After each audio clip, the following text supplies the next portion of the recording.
Hello viewers, welcome to my channel. আপনি কি একজন পশ্চিমবঙ্গের কৃষক? আপনার কি নিজস্ব জমি আছে? তাহলে আপনি পশ্চিমবঙ্গের একটি প্রকল্প কৃষক বন্ধু প্রকল্প, সেই প্রকল্পের আওতায় বছরে ৪,০০০ টাকা থেকে ১০,০০০ টাকা পর্যন্ত পেতে পারেন আপনার জমির পরিমাণ অনুযায়ী। তো তার জন্য আপনাকে কী করতে হবে? আপনার ব্যাংকের বই, তার সঙ্গে ভোটার কার্ড, আধার কার্ড এবং আপনার যে জমি আছে সেই জমির আরওআর কপি নিয়ে নিকটবর্তী ব্লক কিংবা দুয়ারে সরকার ক্যাম্পে যোগাযোগ করুন। তাহলে আপনি বছরেতে ২ কিস্তিতে প্রায় ৪,০০০ টাকা থেকে ১০,০০০ টাকা পেতে পারেন। তো রিসেন্টলি এই ডিসেম্বর মাসে পশ্চিমবঙ্গের সমস্ত কৃষক যারা কৃষক বন্ধু প্রকল্পের আওতায় আছে তাদের যে প্রাপ্য অর্থ সেটা দেওয়া হয়েছে।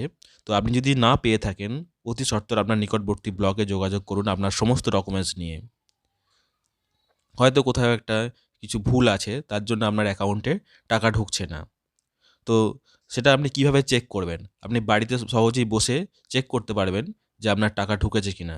তার জন্য আপনাকে প্রথমেই আসতে হবে একটা অফিসিয়াল ওয়েবসাইটে।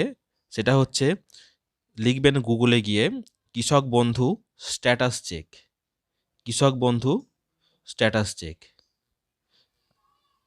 গুগলে গিয়ে লিখবেন সিম্পল কৃষক বন্ধু স্ট্যাটাস চেক। কৃষক বন্ধু স্ট্যাটাস চেকে ক্লিক করলে আপনাকে নতুন একটা সাইটে নিয়ে যাবে।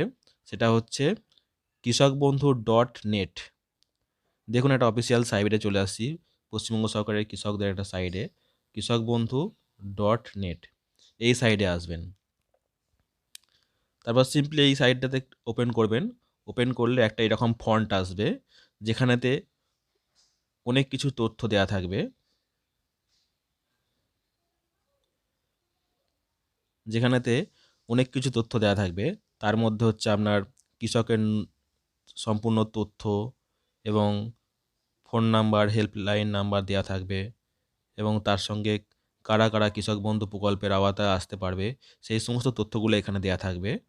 তো দেখুন, কৃষক বন্ধু সম্পর্কিত বিভিন্ন তথ্য, নথিভুক্ত কৃষকের তথ্য, কৃষি বিভাগ এবং তার সঙ্গে হেল্পলাইন নাম্বার কিংবা কোঅপারেটিভ ব্যাংক হেল্প, এই সমস্ত জিনিসগুলো দেয়া থাকবে এখানেতে। তো আপনি এখানেতে সিম্পল যে অপশানটা আছে, সম্পূর্ণ কৃষকের তথ্য, নথিভুক্ত কৃষকের তথ্য, এই অপশানে ক্লিক করবেন। এই অপশানে ক্লিক করলে আপনার এইরকম একটা ফন্ট আসবে, এইরকম একটা ফন্ট আসবে। তো এই ফন্টের মধ্যে আপনি অপশান দেখতে পাবেন। তো অপশানের মধ্যে যে অপশানগুলো দেখতে পারবেন সেটা হচ্ছে ১ নম্বর সার্চ বাই আধার নাম্বার, অর্থাৎ আধার নাম্বার দিয়ে সার্চ করতে পারবেন। ২ নম্বর ভোটার কার্ড দিয়ে সার্চ করতে পারবেন, কিংবা ৩ নম্বর ফোন নাম্বার দিয়ে সার্চ করতে পারবেন, অথবা ব্যাংকের অ্যাকাউন্টে সার্চ করতে পারবেন। তো আপনি এখানেতে যেটা সিলেক্ট করবেন সেটা এখানে বসিয়ে দেবেন। বসিয়ে দেওয়ার পর সার্চ অপশানে ক্লিক করবেন। তো আমি এখানেতে আধার কার্ড দিয়ে সার্চ করে দেখাচ্ছি। দেখুন, আধার কার্ড দিয়ে সার্চ করে দেখাচ্ছি। আমি সিলেক্ট করছি আধার কার্ড, আধার কার্ড এবং আধার নাম্বারটা এখানে দিচ্ছি, আধার নাম্বারটা এখানে দিয়ে দিচ্ছি।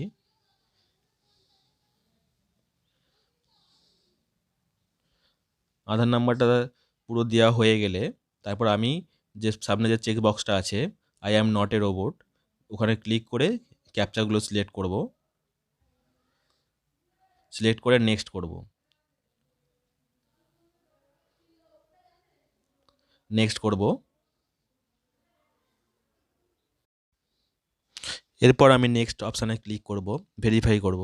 ভেরিফাই করলে যে I am not a robot, ওখানে একটা টিক চিহ্ন পড়বে। দেখুন, আই অ্যাম নট এ রোবটে একটা যখনই ক্লিক করছি একটা টিক চিহ্ন পড়ছে। তারপর আমি সার্চ অপশানে ক্লিক করব। তো সার্চ অপশানে ক্লিক করার পরেই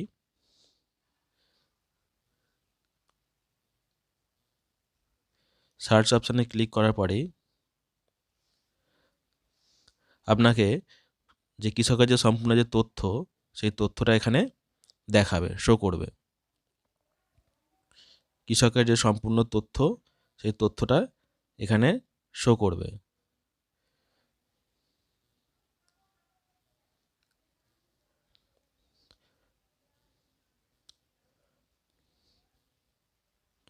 কৃষকের যে সম্পূর্ণ তথ্য, সেই তথ্যটা শো করবে এখানেতে।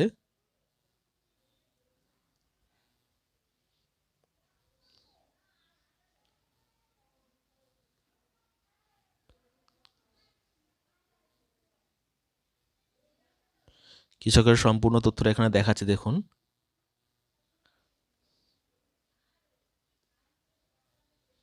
প্রথমে হচ্ছে একেডি আইডি, তারপর কৃষক বন্ধু আইডি, তারপর হচ্ছে আধার নম্বর, তারপর ফার্মার নেম, তারপর ডিস্ট্রিক্ট, এই সমস্ত জিনিসগুলো দেখাচ্ছে। এবং সবার শেষে লেখা আছে দেখুন ট্রানজাকশান সাকসেসফুল, অর্থাৎ এই কৃষকের অ্যাকাউন্টে যে কৃষক বন্ধু যে টাকার পরিমাণ সেটা ঢুকে গেছে। এবং কৃষক যদি ব্যাঙ্ক অ্যাকাউন্টে চেক করে তাহলে